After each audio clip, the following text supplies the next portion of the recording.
CUET 2025 का exam जितना नजदीक आता जा रहा है, बच्चों के दिमाग में बहुत सारा डर बैठता जा रहा है कि हमारा एडमिट कार्ड कैसे आएगा।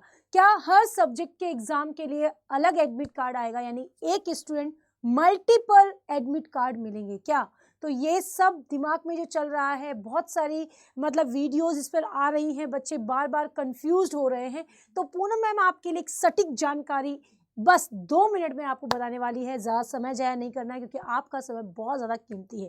तो चलो बच्चों, फटाफट मैं बताती हूँ कि आप लोगों का जो एग्ज़ाम होने वाला है, उस एग्ज़ाम में आप लोगों को बेसिकली 5 सब्जेक्ट चुनने थे, है ना, जिसके अंदर मैक्सिमम स्टूडेंट जो है वो 5 भी लिए हैं, कुछ बच्चों ने 4 सब्जेक्ट भी लिए हैं। वो डोमेन और जीटी लैंग्वेज भी हो सकता है। तो अलग अलग आप लोगों ने चूज़ किया है, पर कोई बच्चा है उसने मैक्सिमम जो है वो 3 सब्जेक्ट तो लिए ही हैं, राइट, है ना। 3 सब्जेक्ट का तो उसके पास होगा ही, या 4 सब्जेक्ट तो उसने एक साथ लिए ही होंगे, है ना। 3 डोमेन आपको लेने ही थे और जीटी लैंग्वेज लेना ही था, है ना। तो जीएटी में से कुछ ले सकते हैं, या लैंग्वेज जो आपने 1 या 2, जो भी आपने 1 लैंग्वेज आपको चूज करना था वो आपने लिया होगा।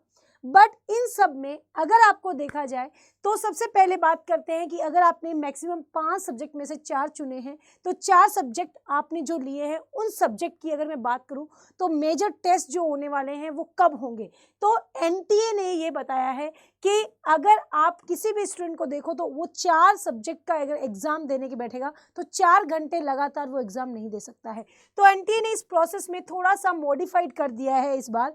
उन्होंने कहा है कि एनटीए की ऑफिशियल वेबसाइट पर ये बताया गया है कि जो एनटीए ने कहा है कि एक बच्चा जो है वो लगातार या तो 3 घंटे बैठ सकता है ना, तो 3 घंटे लगातार बैठ सकता है, या अगले दिन फिर वो 1 घंटे का एग्जाम दूसरे पेपर का अगले दिन देगा। तो उसके लिए क्या होगा, एडमिट कार्ड का प्रोसेस वो मैं आपको समझा देती हूँ।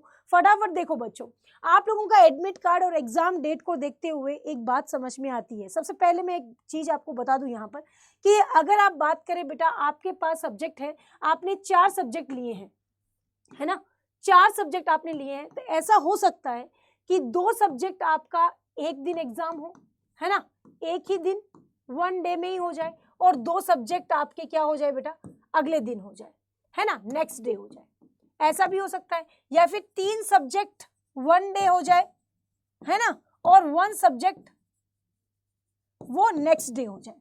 अब ये जो नेक्स्ट डे में लिख रही हूँ, जरूरी नहीं है कि अगला ही दिन हो।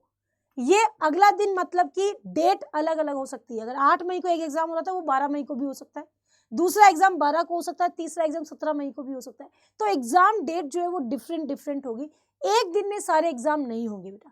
अब आते हैं टॉपिक पर, जो मैं आपको बताना चाहती हूँ, जो मेन इशू है कि एडमिट कार्ड क्या होगा और सिटी इंटीमेशन जो है वो किस तरह से आने वाला है।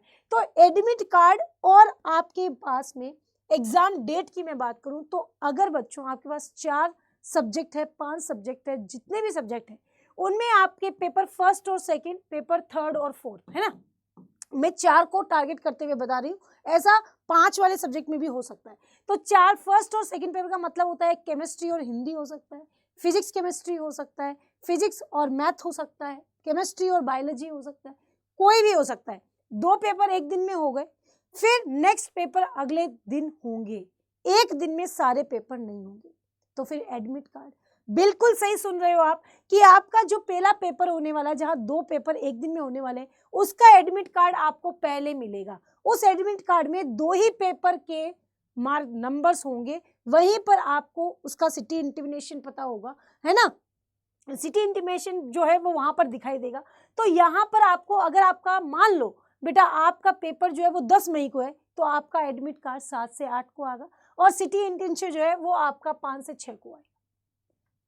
समझ में आई, है ना। जहां पर जिस क्षेत्र में, जिस शहर में आपका एग्जाम होने वाला है, वो आपका 2 दिन पहले आपको मालूम चलेगा, एडमिट कार्ड के 2 दिन पहले, राइट। ऐसे ही अगर सेकंड पेपर की मैं बात करूं, 3 और 4 जो नंबर वाला पेपर है, वो अगर 12 मई को, एक अप्रोक्स डेट बता रही हूँ, 12 मई को है, तो 9 से 10 को आपको एडमिट कार्ड मिलेगा, और किस शहर में आपका एग्जाम होने वाला है वो 7 से 8 को। क्लियर है बात समझ, यानी आपके हर पेपर के लिए अलग एडमिट कार्ड आएगा और आपका अलग जगह पर होगा, ये एनटीए ने बता दिया है। तो डरने की जरूरत नहीं है, अब कोई दिक्कत वाली बात नहीं है, सबको मालूम चल गया है कि आपको किस तरह से एग्जाम में कवर करना है, राइट। तो एडमिट कार्ड कैसे होना है ये मालूम चल गया। तो बच्चों अब आपको तैयारी बेहतर करनी है। तैयारी बेहतर करने के लिए CUET हिंदी मीडियम पर आपको बहुत ही रिजनेबल प्राइस में मॉक टेस्ट सीरीज प्रोवाइड की जा रही है। सारे बैचेस जो हैं उन सब पर 1000 से भी कम प्राइस में आपको सारे बैचेस मिल रहे हैं। तो आज ही जाओ, एनरोल करो, और उसमें भी 1000 से कम प्राइस के बाद में भी अगर आप पूनम हिंदी कोड यूज करते हैं तो आपको प्राइस और कम मिल जाएगा। तो अभी जाओ, एनरोल करो, और एडमिट कार्ड अलग अलग आएगा, इसकी टेंशन मत करो, तैयारी अपनी बेहतर करो। Thank you so much.